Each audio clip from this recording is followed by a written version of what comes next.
Assalamualaikum warahmatullahi wabarakatuh.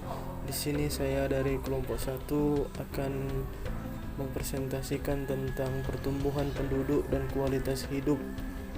Pertumbuhan penduduk merupakan salah satu isu penting pada negara-negara berkembang.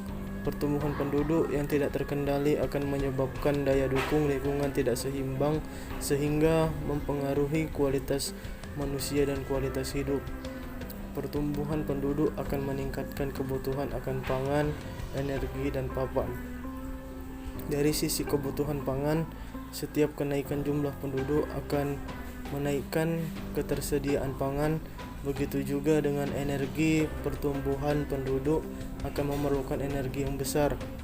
Sementara ketersediaan energi semakin tipis, tidak terkecuali masalah papan atau pertumbuhan yang harus disediakan dalam jumlah besar. Masalah ini jika tidak diatur secara tepat akan berujung pada naiknya tingkat pengangguran, kemiskinan, angka kriminalitas, dan sebagainya. Oleh karena itu, pentingnya untuk meningkatkan sumber daya manusia agar mengurangi kemiskinan, kriminalitas, dan sebagainya. Kontroversi teori Malthus dan transisi demografi. Pemikiran Malthus dalam tulisannya yang berjudul Essay on the Survival of Population, di mana Malthus menggambarkan suatu konsep tentang pertambahan hasil yang semakin berkurang atau diminishing return. Malthus menyatakan bahwa umumnya penduduk suatu negara mempunyai kecenderungan untuk bertambah menurut suatu deret ukur, yaitu 1, 2, 4, 8, 16, dan seterusnya, yang akan berlipat ganda setiap 30-40 tahun, kecuali bila terjadi bahaya kelaparan. Pada saat yang sama, karena adanya ketentuan pertambahan hasil yang semakin berkurang dari suatu faktor produksi yang jumlahnya tetap atau tanah dan sumber daya alam, maka persediaan pangan hanya akan meningkat menurut deret hitung, yaitu 1, 2, 3, 4, 5, dan seterusnya. Tingginya pertumbuhan penduduk ini disebabkan karena hubungan kelamin antara laki-laki dan perempuan yang tidak bisa dihentikan. Konsekuensi pertumbuhan penduduk yang tinggi. 1. Pengaruh pertambahan penduduk terhadap pemenuhan sumber daya alam. Kepadatan penduduk dapat mempengaruhi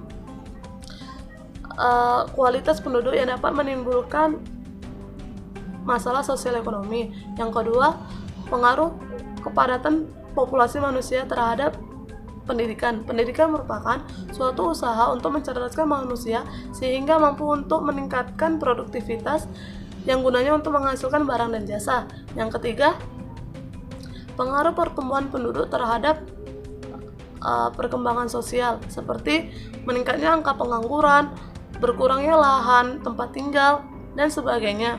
Yang keempat, pengaruh pertumbuhan penduduk yang cepat terhadap perkembangan kebudayaan seperti mengikuti fashion ala-ala kebarat-baratan. Pembatasan kelahiran tidak dibenarkan di dalam Islam. Tidak boleh ada suatu undang-undang atau peraturan pemerintah yang membatasi jumlah anak di dalam sebuah keluarga. Allah Subhanahu wa Ta'ala mengecam orang yang tidak mau memperoleh keturunan atau menggunakan pil pencegah kehamilan dengan alasan takut miskin, tidak dapat memberi makan, takut banyak anak, dan lain-lain. Rasulullah Shallallahu Alaihi Wasallam bersabda, "Nikahilah wanita-wanita yang banyak anak lagi penyayang, karena sesungguhnya aku berlomba-lomba dalam banyak umat dengan umat-umat lain di hari kiamat." Islam mengharamkan pembunuhan janin di dalam rahim, membuang rahim, atau membuat sang istri tidak bisa hamil seumur hidup, termasuk sterilisasi atau vasektomi atau tubektomi, karena sama dengan abortus yang berakibatkan kemandulan. Seperti yang diriwayatkan muttafaq alaihi bahwa Nabi Muhammad SAW telah melarang pengbirian atau al-iktisab sebagai teknik untuk mencegah kehamilan secara permanen yang ada pada saat itu. Selain pembatasan kelahiran, ada juga dikenal dengan istilah pengaturan kelahiran yang dijalankan oleh individu, bukan program negara, untuk mencegah kelahiran sementara waktu, bukan permanen, dalam berbagai cara dan sarana yang halal dan tidak berbahaya, maka hukumnya dalam Islam adalah mubah. Pengaturan kelahiran ini dilakukan berdasarkan kesepakatan pasangan suami istri. Berdasarkan kemaslahatan bersama, pengaturan kelahiran ini juga bisa dilakukan pada seorang perempuan yang sudah memiliki banyak anak atau penyakit, sehingga memberatkan untuknya jika hamil kembali, ataupun mempunyai penyakit yang membahayakan rahimnya dan khawatir penyakit menjalar dan menyebabkan kematian dan bahaya-bahaya lainnya. Sekian dari saya. Assalamualaikum warahmatullahi wabarakatuh.